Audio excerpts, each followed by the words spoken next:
안녕하세요. KBB 한국불교방송 읽어주는 불교 설화 이야기 전설편 신현정입니다.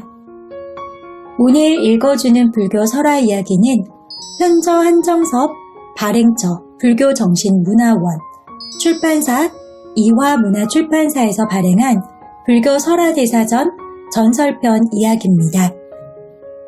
불교 설화대사전은 각종 대장경과 여러 책자들 가운데 불교 관련 설화들만 간추려 정리한 것입니다. 그럼 지금부터 KBB 한국불교방송 읽어주는 불교 설화 이야기 시작하겠습니다.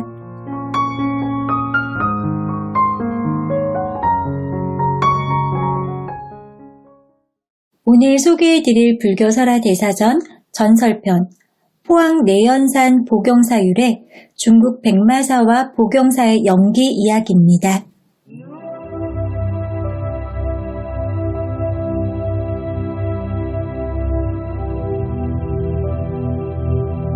신라 지명법사는 중국에 가서 불교를 공부하기 위해 진평왕 7년 진나라로 가는 사신들과 함께 불법 수학의 길에 올랐다. 사신들과 동행했기에 융숭한 대접을 받을 수 있었던 지명스님은 당시의 고승, 대덕과 선지식을 두루 챙겨나면서 경을론 3장을 깊이 연구하고 익혔다.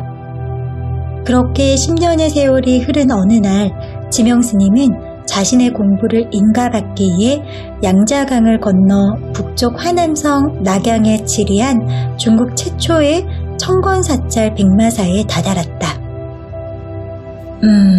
과연 명찰이로구나. 오색 창연한 백마사 법당에 들어가 부처님께 예배드리는 순간 지명스님 눈에는 눈물이 주르르 흘렀다.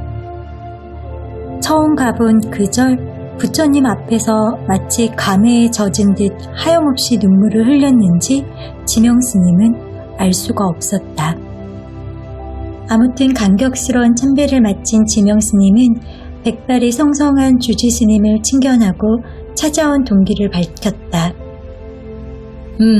대림국에서 불법을 구하러 왔다고.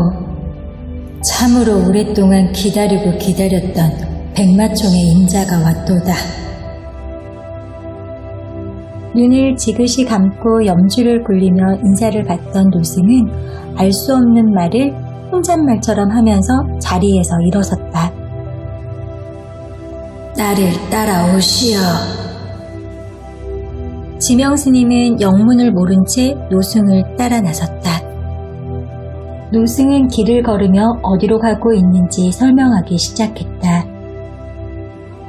불교가 처음 중국에 전해진 것은 인도의 마등과 범난 두 스님에 의해서였소.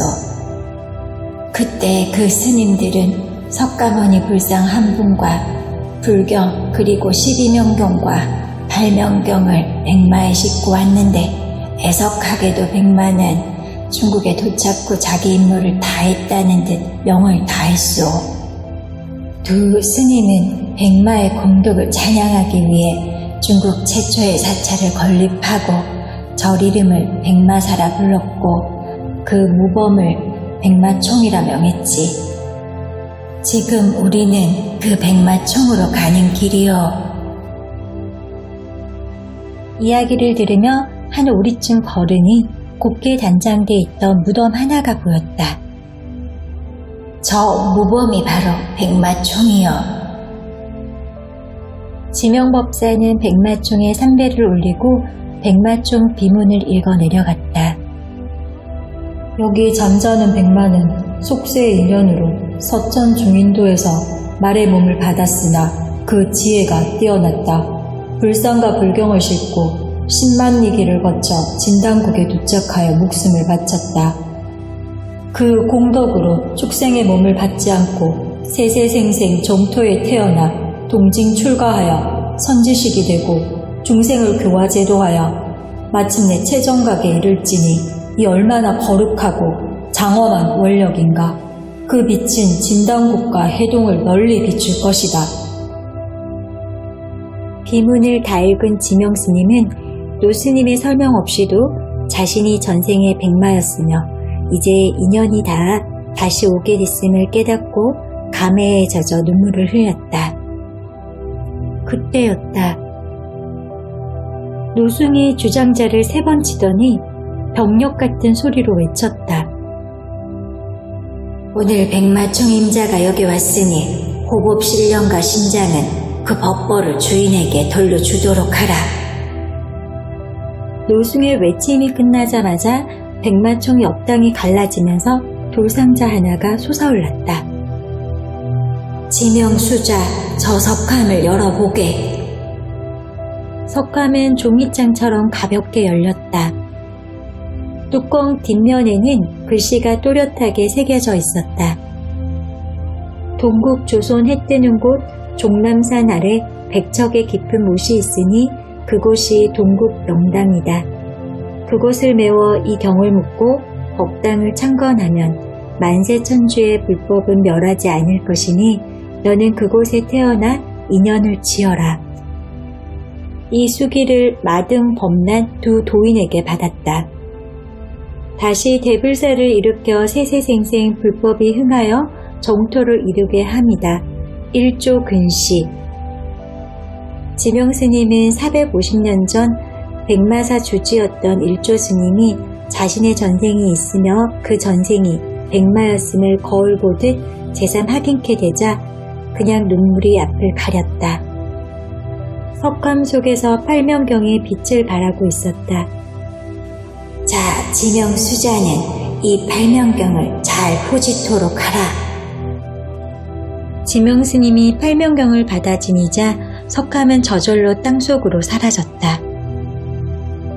이 팔명경은 비록 돌로 다듬어졌지만 보배스러운 거울이니 팔면보경이라 부르라.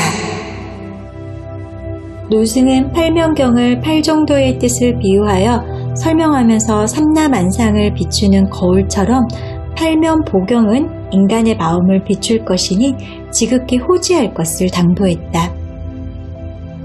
이렇게 이른 후 노승은 이제 나는 할 일을 다 했으니 이 몸을 버려야 할 때가 왔구나 라고 하면서 좌탈인망에 들었다. 노승의 49제를 마친 지명스님은 백마사에서 주는 말을 타지 않고 걸어서 장안에 도착하여 다시 고승대덕을 칭견한 후 고국으로 돌아왔다. 실로 20년 만에 귀국하니 왕과 조정 대신은 크게 환영했다. 지명법사는 낙양 백마사에서 호지하고 온 팔면보경에 대해 왕에게 세세히 고하고 대불사를 일으킬 원력을 밝혔다. 참으로 거룩하고 성스러운 일이요. 수십만 리의 만경창파를 해치고 보경을 계림국에 모셔온 호법 인연이 과인에게도 주어진 것이 심히 영광으로 생각하여 곧 대작불사를 일으킬 것을 삼보전에 맹세합니다.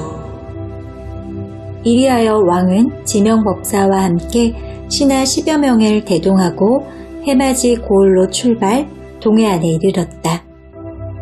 일행이 명당 자리를 찾고 있을 때 문득 하늘을 쳐다본 지명법사가 구름을 가리키며 말했다. 저 보살 모양의 오색 구름을 따라가면 틀림없이 명당을 찾을 것입니다. 구름은 동해안을 거슬러 올라 내연산에 머물렀다. 12,000봉의 12폭포가 절정을 이루고 있는 계곡에는 평원처럼 고요하면서 넓은 연못이 있었다. 일행은 일제히 그곳으로 걸음을 멈추었다. 이곳이 바로 팔면보경을 모시고 금당을 세울 성역인가 합니다. 과연 그렇게 생각돼요. 왕과 일행은 모두 기뻐하고 환희에 들렸다. 곧 연못을 메우고 그 중앙에 팔면보경을 봉안한 후 대가람이 완성되니 그 절이 바로 원진국사, 원각국사, 오암대사 등 호국승장과 고승대덕을 배출한 보경사다. 한국 불교 전설.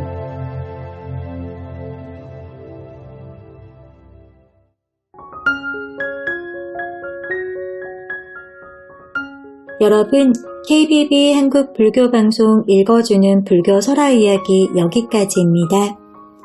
오늘 읽어드린 불교 설화 대사전은 각종 대장경과 여러 책자들 가운데 불교 관련 설화들만 간추려 정리한 것입니다. 우리는 이 책을 통해 모든 존재의 인연 과보와 채상 요금을 볼 수 있으며 착하고 아름답고 진실한 인격을 완성하고 이 세계를 극락 정토화할 수 있는지 그 단서를 깨달을 수 있는 지침서입니다. 이 책은 상하양권 1715페이지로 내용은 크게 비유, 본생, 인연, 인과, 영원편으로 구성되어 있으며 어린아이들도 읽을 수 있을 정도로 쉬운 문장과 내용이 포함되어 있어 이야기가 전하는 깨달음과 울림의 깊이는 여타 처세서와 교육서 못지않습니다. 함께 해주셔서 감사합니다.